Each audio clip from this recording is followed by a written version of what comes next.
Hello students, मैं विशाल गुप्ता आपका teacher. इस वीडियो में मैं आपको क्लास 11 सब्जेक्ट माइक्रो इकोनॉमिक्स का जो चैप्टर नंबर 1 हमारा चल रहा है, इकोनॉमिक एंड इकोनॉमी, उसके अगले टॉपिक और रिमेनिंग पोर्शन को आज करा रहा हूं इस वीडियो में। तो इसके साथ इस वीडियो के साथ हमारा ये चैप्टर भी कंप्लीट हो जाएगा। ठीक है जी, okay.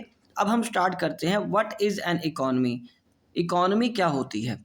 People perform different economic activities to earn their living. For example, वो बिजनेस करते हैं या जॉब करते हैं, सर्विस बोल जिसको बोल सकते हैं हम, और प्रोफेशन करते हैं अपनी आजीविका कमाने के लिए, अपनी लाइवलीहुड कमाने के लिए, पैसा अर्न करने के लिए। ठीक है, वो डिफरेंट तरह की एक्टिविटीज़ करते हैं। So the nature and level of economic activities performed by people of an area would reveal the system by which people of that area earn their living। तो जो नेचर और लेवल ऑफ इकोनॉमिक एक्टिविटी है जो लोगों द्वारा perform की जाती है एक पर्टिकुलर एरिया में, वो दर्शाती है कि उस एरिया के लोग किस तरीके से अपनी आजीविका कमाते हैं। This system is called economy. इस सिस्टम को क्या बोलते हैं? Economy. So economy is a system by which people of an area earn their living, अपनी आजीविका कमाते हैं। मैं इसको आपको एक और तरीके से समझाता हूँ। ये देखिए, जब जैसे कि मैंने कहा इकोनॉमी में क्या कमाते हैं? Earn their livelihood. ठीक है जी, अपनी आजीविका कमाते हैं। कौन से सेक्टर्स हो सकते हैं? वो एक प्राइमरी सेक्टर है, ठीक है, सेकेंडरी सेक्टर है जिसको एग्रीकल्चर सेक्टर बोलते हैं, इसको एग्रीकल्चर है ना, ये एग्रीकल्चर, और ये इंडस्ट्री हो गया। ठीक है जी, और ये क्या हो गया आपका? टर्शरी। ठीक है, जिसको हम सर्विस सेक्टर भी बोलते हैं। ठीक है जी, तो इस तरीके से भी कमा सकते हैं कि जैसे कुछ एरियाज़ होते हैं जहाँ पर्टिकुलरली एग्रीकल्चर रिलेटेड एक्टिविटीज़ होती हैं, कुछ एरियाज़ होते हैं जिसमें इंडस्ट्रीज़ बहुत ज़्यादा होती है, कुछ एरियाज़ में कुछ जगह पे टर्शरी सेक्टर या सर्विस सेक्टर बहुत ज़्यादा होता है। ठीक है, तो इस तरीके से भी वो अपनी अलग अलग तरीके से परफॉर्म करते हैं activities. The system at which of that area earn their livelihood. Nature and level, nature ही आ गया ना। So it is on the basis of nature कि वो कौन सी एक्टिविटीज़ करते हैं, प्राइमरी, सेकेंडरी एंड टर्शरी। और उसके बाद अगर हम लेवल की बात करेंगे, लेवल में आ जाएगा आपका हाई लेवल है, ठीक है, मीडियम लेवल है या लो लेवल है। दो तरीके से कि थोड़ी सी खेती बाड़ी है, स्मॉल फार्मर्स, ठीक है जी, मीडियम स्केल इंडस्ट्री, ठीक है जी, और ये लार्ज इंडस्ट्री। फॉर एग्जांपल, ये मैंने कुछ एग्जांपल दिए ना, small industry, large scale industry. तो ये आ गया, लेवल आ गया। तो हर इंडस्ट्री में 3 तरह के लेवल हो सकते हैं, low level, medium level, high level. अगर एग्रीकल्चर की बात करें तो जिसके पास ज़्यादा ज़मीन है वो क्या हो जाएगा? एग्रीकल्चरिस्ट बोलते हैं उसको। और क्या बोलेंगे उसको? वो ज़मींदार हो जाएगा, बहुत बड़ा लैंडलॉर्ड है वो। उसकी इकॉनमी उतनी बड़ी हो जाएगी उस व्यक्ति की या उस परिवार की। छोटा मीडियम है, उससे थोड़ा कम है, उसके पास अपने परिवार को पालने के लिए पैसा है। और लो है जो जिसके पास सिर्फ छोटा सा खेत है। इंडस्ट्री भी लार्ज स्केल इंडस्ट्री होती है, स्मॉल स्केल इंडस्ट्री, स्मॉल और medium scale industry, tertiary sector, बहुत बड़े सेक्टर्स भी हो सकते हैं। कोरियर जैसी सर्विसेज भी हो सकती हैं जो सारी इंडिया में फैली हैं, banking services, insurance services, telecommunication services. तो ये लेवल ऑफ शो करेगा कि वो हाई, मीडियम या लो लेवल की अर्निंग कमाते हैं। ठीक है जी, सो ये नेचर एंड लेवल आ जाएगा इकोनॉमी का। सो आगे हम डिस्कस करेंगे सिंपल और कम्प्लेक्स इकोनॉमी क्या होती है। Simple economy is the one in which the degree of interdependence and exchange is of moderate degree. Interdependence मतलब एक दूसरे पे निर्भरता कितनी है, क्या हम एक दूसरे पे ज़्यादा डिपेंडेंट है, और एक्सचेंज ऑफ गुड्स कितना ज़्यादा होता है। अगर तो सिंपल इकोनॉमी है तो उसमें मॉडरेट मतलब कम ही रहता है, हम अपने ज़रूरतें हमारी सीमित होती हैं और दूसरों पे हम कम निर्भर होते हैं, और एक्सचेंज भी कम ही होता है। इस तरीके की इकोनॉमी को क्या बोलते हैं हम? Simple economy. उसके बाद है complex economy. So complex economy is the one in which degree of interdependence and exchange is of greater degree, जिसमें इंटरडिपेंडेंस और एक्सचेंज है वो ग्रेटर डिग्री का होता है। ओके जी, उसको हम क्या बोलते हैं? Complex economy. तो इसको ज़रा बेटर अंडरस्टैंड करने के लिए यहाँ से एक डिफरेंस के फॉर्म में मैं आपको समझाता हूँ। ये देखिए, मैंने एक छोटा सा डिफरेंस बनाया 3-4 पॉइंट्स का, ज़्यादा इजीली आपको क्लियर हो जाएगा और उसका डिफरेंस भी आपको समझ आ जाएगा। सो सिंपल इकोनॉमी में लेवल ऑफ इनकम लोगों का इतना ज़्यादा नहीं होता, और दूसरा कम्प्लेक्स इकोनॉमी में लेवल ऑफ इनकम लोगों का ज़्यादा होता है। सिंपल इकोनॉमी में वांट्स आर मल्टीपल, वांट्स तो मल्टीपल होती हैं बट नॉट सो इनॉर्मस, इतनी ज़्यादा भी नहीं होती। Wants are multiple but as well as enormous, multiple तो होती है पर साथ में बहुत ज़्यादा भी होती हैं। अब आप कहोगे कि सर इसकी एग्जांपल दीजिए, तो एग्जांपल ये है कि जैसे हमें फूड ग्रेन चाहिए, कुर्सियाँ चाहिए, टेबल चाहिए, बेड चाहिए, कपड़े चाहिए, ये तो वांट्स मल्टीपल होगी और एक दूसरे पे हम निर्भर हो जाते हैं इस चीज़ों के लिए। यहाँ पे मल्टीपल वांट्स हैं, हमें टैब भी चाहिए, हमें लैपटॉप भी चाहिए, हमें वाईफाई भी चाहिए, हमें शूज़ भी चाहिए, हमें साइकिल भी चाहिए, हमें मोटरसाइकिल भी चाहिए, हमें गाड़ी भी चाहिए। ओके, तो यहाँ मल्टीपल वांट्स होंगे, मल्टीपल तरीके से हमें फिर उनकी पेमेंट भी करनी पड़ती है और डिपेंडेंस भी दूसरों पे बढ़ जाती है। So mutual interdependence is limited, इसमें एक दूसरे के प्रति जो इंटरडिपेंडेंस है वो कम है और इसमें जो म्यूचुअल इंटरडिपेंडेंस है दैट इज़ वेरी हाई। और उसके बाद degree of exchange is limited, जो डिग्री ऑफ एक्सचेंज है वो इसमें लिमिटेड है और डिग्री ऑफ एक्सचेंज इसमें हाई है। यहाँ लो एक्सचेंजेस करते हैं क्योंकि लिमिटेड ज़रूरतें हैं और उस पर एक दूसरे पर कम ही निर्भर रहते हैं, इसलिए एक्सचेंज भी लिमिटेड है इसमें। अब आप बताओ कि आप वाईफाई भी रिचार्ज करना है, फ़ोन भी लेना है, मोटरसाइकिल भी लेना है, कपड़े भी बढ़िया लेने हैं, सन ग्लासेस भी लेने हैं, तो वो एक्सचेंज ज़्यादा हो जाएगा। नो डाउट हम एक्सचेंज मनी से ही करेंगे, डू एग्री, बट वो एक्सचेंज ज़्यादा होता है इसमें।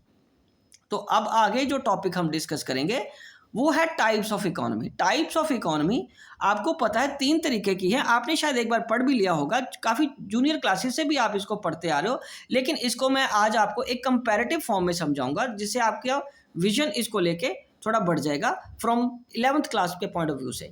सो टाइप्स ऑफ इकोनॉमी में पहली है सेंट्रली प्लान्ड इकोनॉमी, और ये कहाँ एग्जिस्ट करती है, जैसे रशिया में, चाइना में और नॉर्थ कोरिया में, ठीक है जी। और फ्री इकोनॉमी यूएसए में और यूके जैसी कंट्रीज में।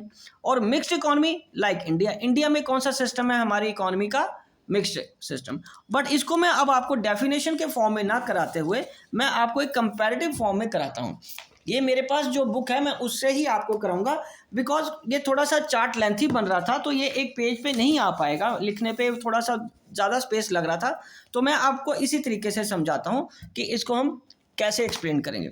तो ये रहा हमारे पास सेंट्रली प्लान्ड इकोनॉमी, ठीक है जी, ये क्या है सेंट्रली प्लान्ड इकोनॉमी, और फ्री इकोनॉमी और मिक्स्ड इकोनॉमी। तो सेंट्रली प्लान्ड इकोनॉमी को कंट्रोल्ड इकोनॉमी भी बोलते हैं, फ्री इकोनॉमी को मार्केट इकोनॉमी भी बोलते हैं, ठीक है। मिक्स्ड इकोनॉमी तो मिक्स्ड इकोनॉमी रहेगी। और ये मैं आपको टॉपिक क्लियर करता हूँ, ये आपके पास बुक में भी होगा पर मेरे पास यहाँ से एक बार अंडरस्टैंड कर लीजिए।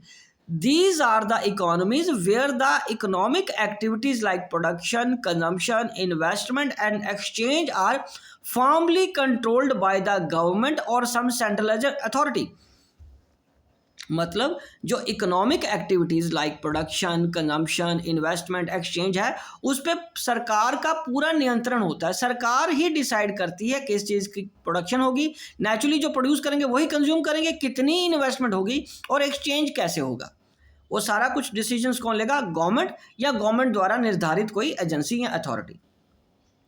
सारी देश में एक ही सेंट्रल अथॉरिटी होगी जो ये डिसाइड करेगी। और फ्री और मार्केट इकोनॉमी जैसे कि नाम से ही पता चल रहा है कि वो फ्री हैं। These are the economies where the economic activities are controlled by the market forces, जो मार्केट फोर्सेज द्वारा कंट्रोल की जाती हैं, ओके जी। और mixed economy, these are the economies where the economic activities are governed by the free play of market forces.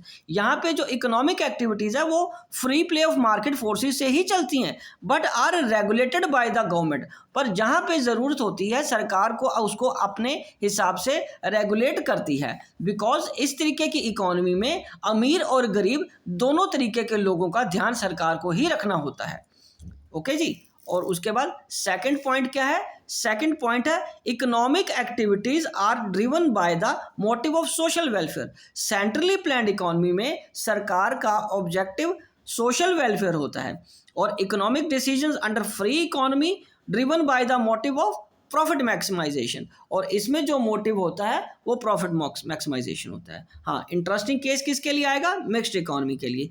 So economic decision are driven by the motive of both profit maximisation and social welfare.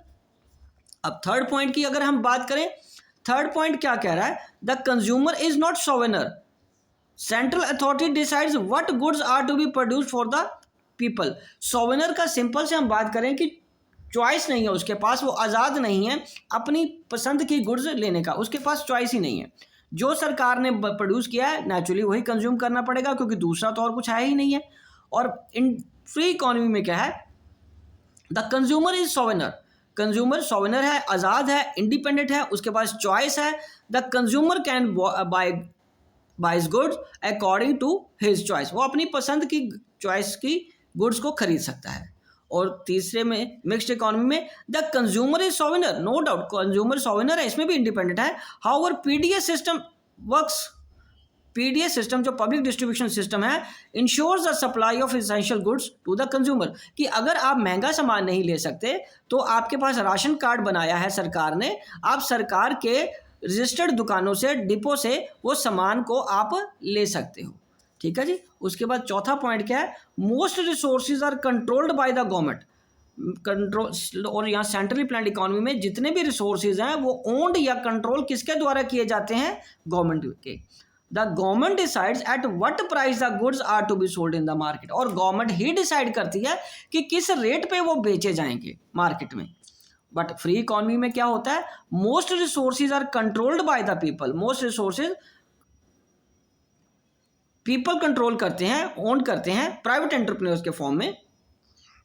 The market is determines the price of goods and services, market की demand and supply ही decide करेगा rate क्या होगा।